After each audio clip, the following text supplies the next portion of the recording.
Okay guys, here's one of the problems with making one of our topics reacting to the Lizzie Bennet Diaries. See, you guys get to react to this, and since I'm on Tuesdays, I get to react to this face and this question mark. That just makes me sad.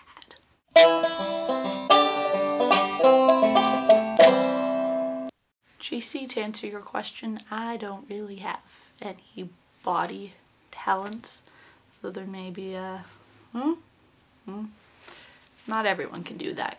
Katie, I would have to agree with you about the boots, mostly because the dagger, being a dagger of treachery, would probably turn on its user and stab the user, and a rat on a stick, well, if it's a dead rat, won't be much use.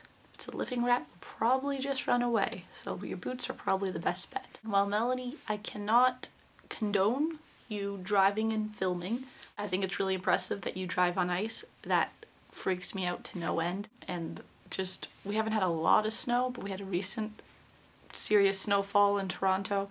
That's pretty much melted away now because it rained today. But I was driving at night in the city, in the snow. It freaked me out because everyone's a terrible driver and you can't see any lanes, and yeah. So I've got two pieces of Canadian news to talk about today, good and bad. First, the good. While it's true that the final Canadian penny was minted in Winnipeg, Manitoba on May 4th, 2012, it's only in less than a week that it's actually going to be withdrawn from circulation. Now the bad news, which is less recent and more just something I found out about recently.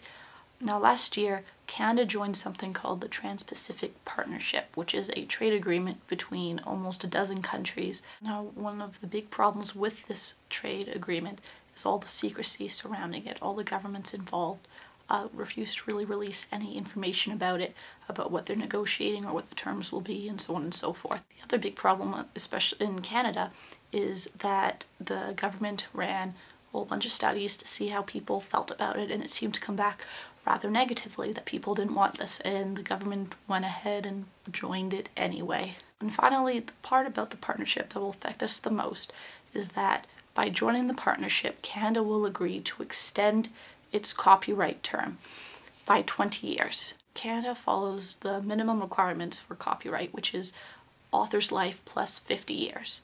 But the agreement would make it author's life plus 70 years. So a bunch of works that would, in the next 20 years, would have fallen into the Canadian public domain would not. And some works would be retroactively removed from the public domain if this partnership passes. And that just makes me really sad. And I'd love to hear all your thoughts on it. I look forward to watching your videos. Yeah!